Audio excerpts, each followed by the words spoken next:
যুক্তরাষ্ট্র ইসরায়েলের যুদ্ধবিমান শক্তিকেই কি গুঁড়িয়ে দিয়েছে ইরান? এবার তাহলে কি আর মধ্যপ্রাচ্য জুড়ে তাণ্ডব ঘটাতে পারবে না ইহুদিবাদীরা? জানা গেছে পারস্য উপসাগরীয় অঞ্চলে থাকা যুক্তরাষ্ট্রের কমপক্ষে ২০টি সামরিক ঘাঁটিকে ধ্বংস করেছে ইরান।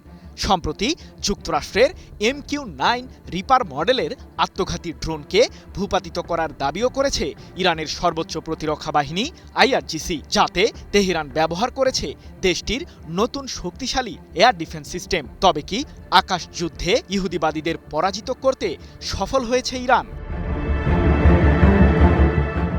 ইরানের ক্ষেপণাস্ত্রের রেঞ্জের মাঝেই রয়েছে মধ্যপ্রাচ্যে থাকা যুক্তরাষ্ট্রের প্রতিটি সামরিক স্থাপনা, এমন ঘোষণা সাম্প্রতিক যুদ্ধের আগেই দিয়েছিল তেহরান। তবে কেবলমাত্র ঘোষণা দিয়েই নিজেদের দায়িত্বের ইতি টানেনি ইরান। যুদ্ধের ময়দানে মার্কিনীদের বিরুদ্ধে তুমুল উত্তাপ ছড়িয়ে নিজেদের সামরিক শক্তির জানান দেয় তেহরান, যার সাহায্যে মধ্যপ্রাচ্যে যুক্তরাষ্ট্রের সাম্রাজ্যবাদকে চ্যালেঞ্জ জানায় ইরান। আন্তর্জাতিক বিভিন্ন সংবাদ মাধ্যমের দাবি, মধ্যপ্রাচ্যের কমপক্ষে ৮টি দেশে থাকা যুক্তরাষ্ট্রের ২০টি সামরিক ঘাঁটিকে সাম্প্রতিক যুদ্ধেই ধ্বংস করেছে তেহরান, যেখানে কেবলমাত্র মিসাইল ও আত্মঘাতী ড্রোন ব্যবহার করেছে ইরানের সামরিক বাহিনী।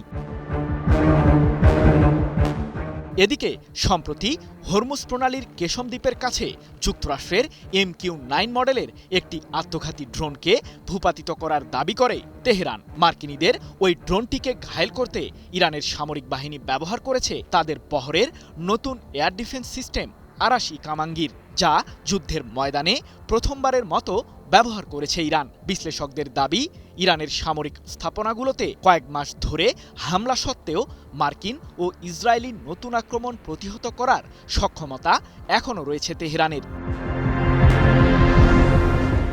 অথচ ইরানের বিরুদ্ধে সাম্প্রতিক যুদ্ধের সময় ৩টি বিমানবাহী রণতরী পারস্য উপসাগরীয় অঞ্চলে মোতায়েন করেছিল মার্কিন কেন্দ্রীয় কমান্ড, যাতে ছিল ২ শতাধিক যুদ্ধবিমানের বিশাল বহর। তবে শুধুমাত্র সামরিক শক্তির উত্তাপ ঘটিয়েই যে কোনো দেশের বিরুদ্ধে যুদ্ধের ময়দানে সফলতা অর্জন করা যায় না, তা মার্কিনীদের বুঝিয়ে দিয়েছে ইরান। আত্মঘাতী ও নজরদারি ড্রোনের মতো যুক্তরাষ্ট্রের কৌশলগত বিমান শক্তির মেরুদণ্ডকে ভেঙে দিয়েছে তেহরান, এমনটি জানিয়ে ইরানের সামরিক বাহিনীর শীর্ষ কর্মকর্তা ব্রিগেডিয়ার জেনারেল আলী রেজা এলহামি বলেছেন, শত্রুরা MQ-9, হারমিস 900S এবং লুকাসের মতো শক্তিশালী আত্মঘাতী ড্রোনের বহর মোতায়েন করে যুদ্ধক্ষেত্রে আধিপত্য বিস্তারের পায়তারা চালিয়েছিল। কিন্তু ইরানের পাল্টা জবাবে মার্কিনীদের ড্রোনকে ধ্বংস করা এবং তাদের সুনির্দিষ্ট সামরিক লক্ষ্যবস্তুতে আঘাত হানার মাধ্যমে সফল রণকৌশলের কার্যকারিতা দেখিয়েছি আমরা, যার মাধ্যমে শত্রুপক্ষের ড্রোন বাহিনীকে দুর্বল করে দেওয়া হয়েছে। ২ জুন এক প্রতিবেদনে বিষয়টি নিশ্চিত করেছে ইরান ভিত্তিক সংবাদ মাধ্যম মেহের নিউজ এজেন্সি।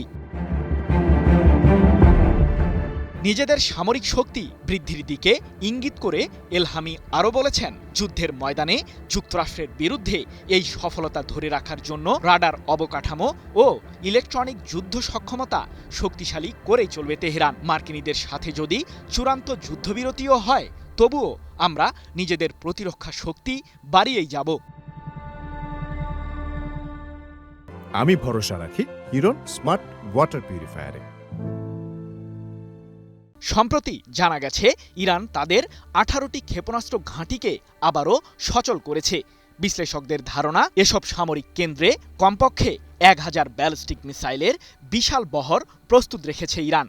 পাশাপাশি তুলনামূলক সস্তা, সহজে স্থানান্তরযোগ্য এবং দেশীয়ভাবে উৎপাদিত প্রতিরক্ষা ব্যবস্থার প্রতি ব্যাপকভাবে বিনিয়োগ করছে তেহরান, যার মাধ্যমে স্থির রাডার সিস্টেমের উপর নির্ভর না করেই শত্রুপক্ষের আত্মঘাতী ড্রোন ও যুদ্ধবিমানকে ভূপাতিত করার সক্ষমতা অর্জন করেছে ইরান, এমনটাই দাবি বিশ্লেষকদের। সৃজন মাহমুদ, নিউজ 24।